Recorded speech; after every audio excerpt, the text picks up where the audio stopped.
and families, it's Miss Piggy with the New Children's Museum. Welcome to Toddler Time at Home.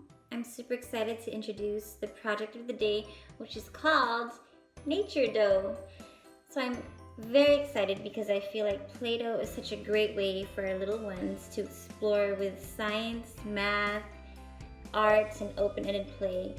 So before we get started, let's see what materials we'll need today. So we're gonna start with our Play-Doh recipe, which is super simple. It's just 3 ingredients. So you're gonna start with flour, water, and oil. This could be cooking oil. I have olive oil right here. So it's simple and it's a really fun, fast recipe for Play-Doh. Also, what we're going to be doing today is incorporating nature. So with that, we'll be adding some scent to our dough today. So whatever you have on hand at home, whether it's essential oil, I have pine needle here, some dried herbs, I have basil, and I actually have some nature scented dish soap. So it's also a fun way to incorporate different scents using different items. You'll also be needing some bowls for mixing and scooping and pouring tools. So you might need some spoons.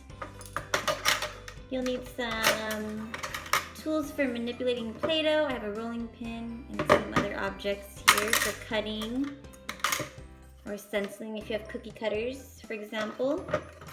And you'll need a measuring cup. I have a half cup here. And later on, you'll be able to actually take a collection of some nature items, which we'll be using as our tools for our Play-Doh play today. I have my little one, Pinky, here. So we're gonna get started, families and friends.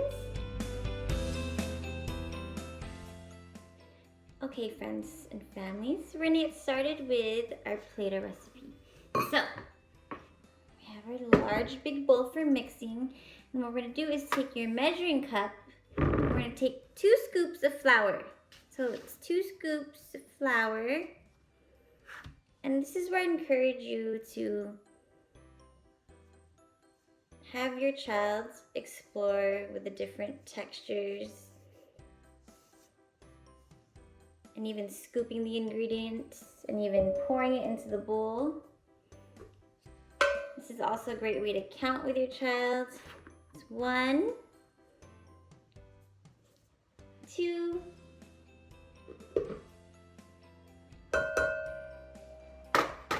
'So we have our flour, and now we're going to explore with our water.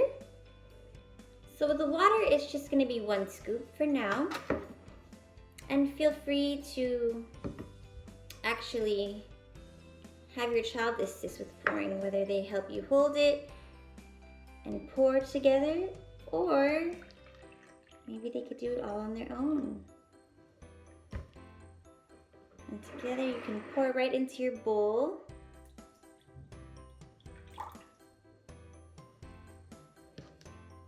And from here, we're going to take just a little teaspoon or scoop of the oil.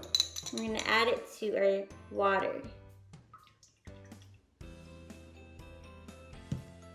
From here, you can stir, which is a great way for your little one to explore with their fine motor development.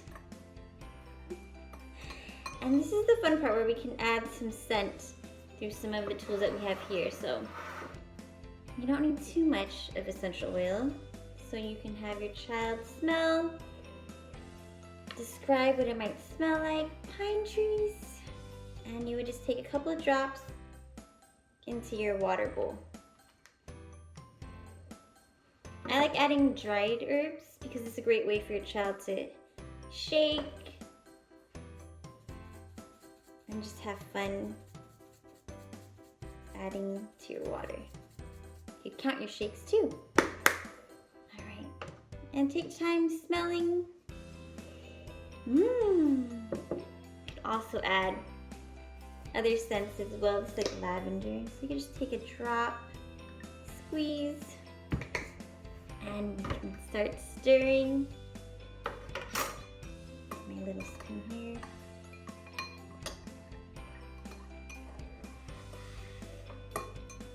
This is also a great way to kind of make observations. What do you notice happening? What do you see?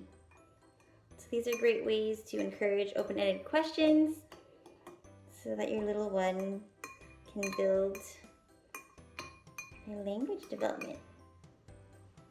So once we have our liquid mixture stirred, we're gonna start to combine the wet and dry ingredients and stir it up.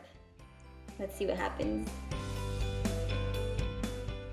So now we're going to pour our water mixture into our flour bowl.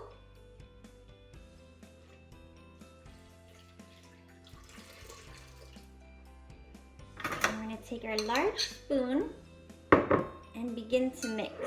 So that's what it looks like right now.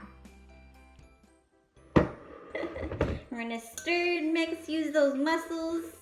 And what we're going to do is form a ball. You can begin to knead your dough. So using a flat surface, I'm just gonna use my table, we can begin kneading. But before you begin kneading, I like to sprinkle lots of flour on my surface. So encourage your child to sprinkle the flour on your surface. You could spread it and pat it. After we sprinkled our flour on our surface, we're ready to begin kneading our dough. So go ahead and take your ball and plop it on your surface. And from here, you're gonna probably need to be sprinkling flour throughout this kneading process because it will get sticky. So just a rule of thumb, if your Play-Doh is ever too dry, you can always add liquid or oil.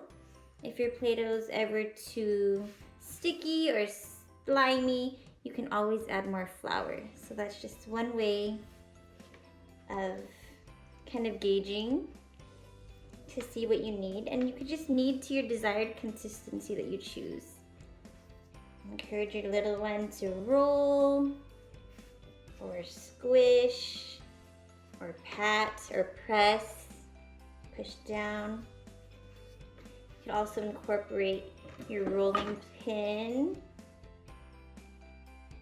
This is also a great time to ask your little one what they're seeing and what they notice, what they smell. And just explore with the different textures. And once you have your Play-Doh to your desired consistency, this is the part where we get to purely explore and play with our nature items. So whether you want to explore with stamping, you can always roll out your dough and talk about the different items. I have a mixture of real plants that I'd found. These were plants that were already ready to either come out or the plants that I've seen already on the ground. So I have some succulents here, and I have some fake plants as well, which are great ways to use them over and over. So you could explore with your little one with stamping and pressing, pushing down and lifting, and observing the different textures. You can also explore with having your little one even just create a nature land, whether they want to stick plants in there. And I also encourage you to incorporate maybe other objects like fun toys where you can engage in open-ended play and just have fun with it. Okay, friends and families, I hope you had a great time making Play-Doh. It was really fun being able to smell the different scents and explore with different elements of nature. Thank you, friends. Have a great day.